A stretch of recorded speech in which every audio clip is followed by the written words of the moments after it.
FPL Game Week 14 is right around the corner. Guys, in this video what we're going to do is take a quick look at how we did in Game Week 13, and then we are going to take a look at my Game Week 14 team selection. More so really just taking a look at what I'm thinking going into Game Week 14, because we don't have a lot of time to cover what we usually do, so I will try and help you guys out a lot. Remember that the FPL Force has launched its app, so we will be using it to show you how I'm going to make my decision. So without further ado, let's get into it.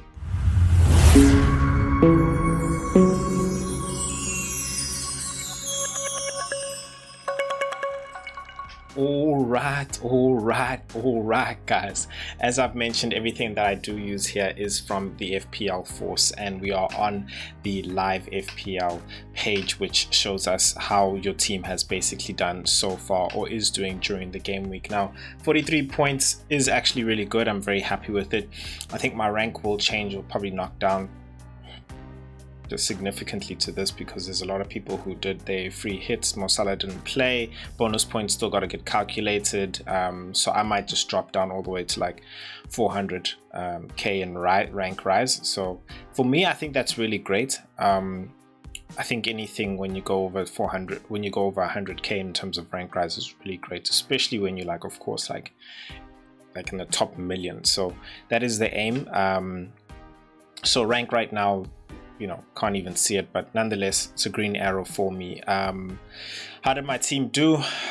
Becca coming through with 6 points, really happy, along with Virgil. They could have actually got a some bonus there, but then Cody Gakpo went and got the goal there, so that wiped out their bonus. Disappointing there from Crystal Palace, in all honesty. I was expecting better, but it is what it is. Yeah, Arsenal should have won. Timber walking away with 2 points, Calafiori 0 because he got a yellow card. I understand what Arteta was trying to do tactically there, but even him going off on the halfway mark tells me that he could be available to actually start and play a lot more minutes during the midweek as well. So that is the gamble with Calafiori, I guess, that I was willing to take anyway. Was just hoping it would kind of be taken before the clean sheet gets wiped out. Is what it is. Saad went off with a sprained ankle. Oliver Glasner said he thinks he might not play before this African Cup of Nations. So I think he's basically becoming more of an easy decision for me in terms of who to take out. Yeah, I think it makes it obvious, but it's a matter of who then do I bring in. Minte scored 3 points, which I'm okay with. Semenyo still continues to disappoint. A lot of people have brought him out. His ownership has dropped significantly, so he is another person that I'm looking to deal with in my team. Thiago coming through, Mr. Penalty, Mr. Penalty, not missed, Mr. Penalty, because he's always getting penalties, in all honesty. I probably even could have gotten 2 in this game. 13 points, I think, is another person that really helped me out, along with Mateta getting his goal as well. Haaland blanking. I did play the triple captain, and even though it failed, I think the silver lining is the 400k rank rise, put it to you like that. So really happy there. Guys on the bench who really did well was Lewis Smiley. Yeah, that was never gonna play. Never gonna play. So I'm not even gonna try to sing over that spilled milk. Senesi is suspended, so now he's red flagged, and that means I might just have to look for somebody. And then Enzo, of course, he was on my bench, was never gonna come on. So yeah, that's basically how the team did. Let us go to the command center, and we can actually start to look at my decisions around my team selection. So if we head on over there, on the menu bar, you'll see it'll have command center, and you'll be brought to this page. It'll show you your control panel and stats, planning weeks 14, your bank, how many chances you have, your points as well, team ratings and predicted points for your current team. Yeah, triple captain, I played it this game week. Free hit is the one chip that I've got left to play. I'm still not sure where I played. I think I might play it in game week 17, but we'll see about that. This is a team that I was playing around with, but let me just fix that goalkeeper snag there. and then you will actually be able to see my actual current team, which is Sanchez out and Becker in. Cool. So that's my actual current team as it is, with Alisson Becker in goals, Munoz playing against Burnley. I'm happy for that. Virgil van Dijk as well playing against Sunderland. We'll get to whether or not I'm going to double up with Liverpool on this one, but Calafiori and Timber are definitely playing at home against Brentford. Enzo I'll keep this game week as well. Semenyo playing against Everton. Sa was going to definitely be in, but he might be one I transfer out, as I do have one free transfer. Thiago is somebody that I'm looking not to play, so I think with him I would mostly take him out and I'd bring in Mente, and then I'll just play with two strikers there, Haaland and Mateta, and then of course we'll see if we take out Sa. So let's see. For me, it's Senesi, it's Sa who I'm really looking to take out. Let's see what the FPL Force can help me in terms of decision making. So we'll get to the FPL Force Optimizer, but one of the tools there is the Team Optimizer, where I select who I'd actually like to take out. So I would like to take out Sa and Senesi. So if I go to Sa and I also go to Senesi, then I'll get options for those two players. So let's start off with the options for Sa. Dewsbury Hall returning twice is one of the options. I think he's one I would have liked to actually bring in for Lewis Smiley, who's my cheaper option, just to get somebody who can also be playing every game, because we're going into that busy Christmas period. So he is a good option, really happy with that. The other option is Morgan Gibbs-White, who did blank this game week but previously had returned 3 games in a row, so that makes obvious sense. The guy who I was actually looking to bring in is Elliot Anderson. He did so freaking well, got 4 points, 17 DEFCON, and yeah, I think he might get bonus as well in this game week. So definitely guys I can definitely consider. I mean, Nottingham Forest do have good games. I think they've got Wolves coming up next. They got two good games coming up this next 2 game weeks. So there are definitely options, but not the players who I'm actually thinking about bringing in specifically. So we'll get to that. Let's see who the FPL Force has suggested in terms of Senesi. So keen, no, not keen on him. I do see why though, because it's still up on the hype of his previous game week. Chalobah, of course, because he just scored, but it's also, I understand, because he's playing Leeds coming up right next, and yeah, I mean, that makes sense. But for me, the long run, the fixtures, I'm not necessarily all that keen on. They don't look bad. I mean, Chelsea to stay 10 men and still be able to keep Arsenal back should show that they are really a strong team. I like the Lacroix, because if I take out Sa, I would actually like to bring in a Crystal Palace defense, because they're playing Burnley, and I think they got another game after that which is really good. I think that might actually be Wolves. So for me that makes sense, and I think the difference, the question is Lacroix or Gehi. That's the real question.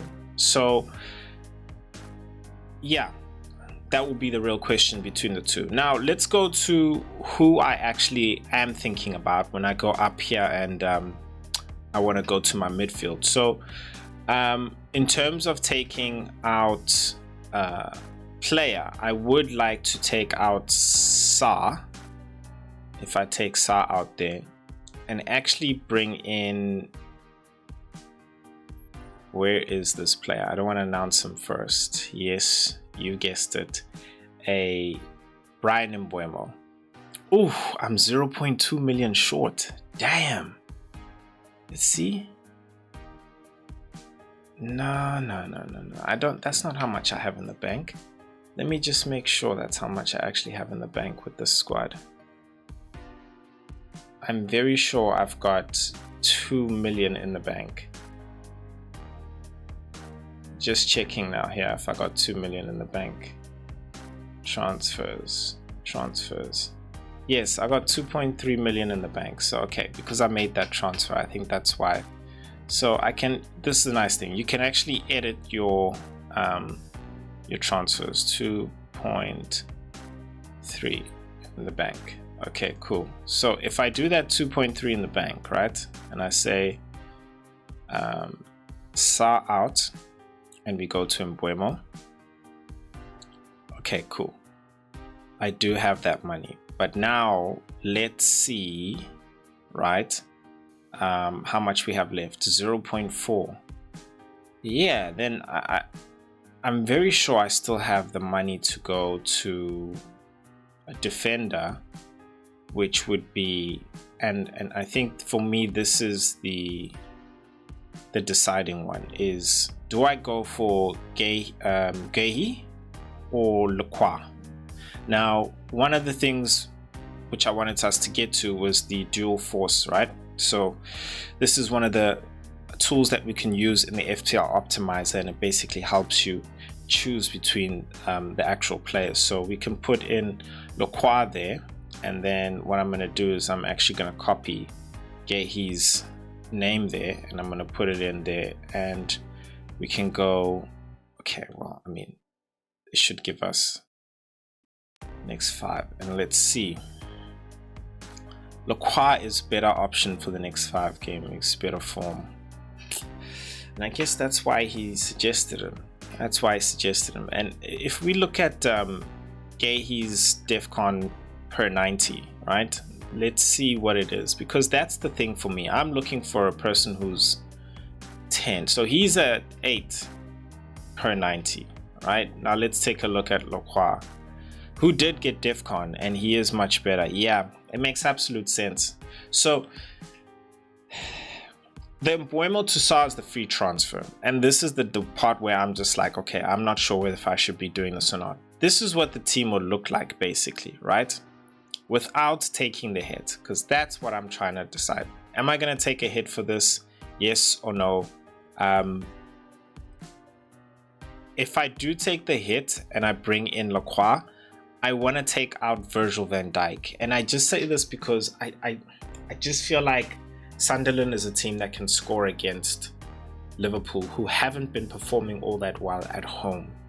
And I'd love to double up rather on a Crystal Palace at home with another DEFCON monster, because that's what Senesi is for me. Senesi is a DEFCON monster, and I don't want to mess up that structure where I have at least 2 DEFCON monsters and then 3 attacking players. It used to be having 3 DEFCON monsters and 2 attacking players, but now I have 2 DEFCON and 3 attacking players. So you let me know in the comment section what you think I should do there. Yeah, let me know what you think I should do in the comment section. But I am thinking of taking a hit, I will not lie, and I don't have to. I actually don't have to. I just feel like, should I take the gamble and just go with Virgil van Dijk, or should I just take the hit? We'll see. I want to talk about captaincy, and one of the tools that we have here as well is the captaincy calling. So I'm talking about this because Haaland has blanked for 3 game weeks in a row, and that's something we wouldn't have anticipated, especially knowing that one of the game weeks was going to be against Leeds at home. That being said, let's see what the FPL Force says in terms of captaincy. So it's still going for Haaland. Top captaincy, it says he's got good form, somewhat 5.2%, cool, moderate fixture against Fulham. So it admits the fixture isn't all that great. Risk index is at 8, so it's good. Like closer to 0 is basically like it's good. And that tells me basically in terms of my ownership with having him and everybody else basically. So Haaland is the better captaincy. Now we go to Thiago. Now I see where this is coming for. Number 2 is him. He's got better form. Risk index is high because of course what? he's not necessarily highly owned like Haaland, so he is a differential. Confidence 100%, yeah, cool. But you look at there, it says top captain pick, excellent form, but tough fixture versus Arsenal. So straight away for me, that's a no. Number 3, I think some people will be thinking about this. Issue is the form. Index is around about 50% there because he's got a high ownership. But he is playing against Burnley. My thing is, as much as it says good form, easy fixture, which is true, Burnley are a different beast at home. That's the real issue. So he's playing Burnley away. And I don't think it's going to be as easy as people think it will be. But he is a top captaincy option basically within my team. This basically looks at, you know, speaking in your thinks through your team, who's a captaincy option. It hasn't pulled up Mbeumo, and I'm not sure if it's because it hasn't read the transfer, but I think with Mbeumo going up against West Ham at home, I think it's an option. Yeah, sure, he hasn't necessarily been booming lately. Format 2.8. So maybe that's what's just not counting in his favor. And I think another thing for me right now, maybe I should also be considering is, should I be considering Bruno? And I'm now still talking about captaincy, because I think Bruno would be a captaincy shot, considering he is he's also been playing very well. He's been in form. Let's see, I think it actually does Fernandez. So if I go down to the dual forces, and this dual force has been going on for I don't know how long. Fernandez versus Mbeumo. Let's see who it goes with. Yeah, we'll keep it 3 game weeks because we know about AFCON. Bruno Fernandes is the better option for the next 3 game weeks. Wow, the FPL Force, ladies and gentlemen. So maybe Bruno's also a better captaincy option in this case. Yeah. I don't know, guys. Tell me what you think. This is what my thoughts are and my team selection so far. I am gonna try and get a video for you guys through the week, maybe if not tomorrow, then definitely Tuesday morning, just doing a whole complete guide on like, hey, who to go for, more team news of course as well, and then yeah, a final team selection. But this is more so my team selection so far, say transfer thoughts. So yeah, let me know in the comment section what you guys think. Remember to hit that subscribe button, and if you are subscribed and you have an account on the FPL Force app, then you can get 50% off as well. So remember to check out the app as well. The link is in the description below. I'll see you guys in the next video. Peace.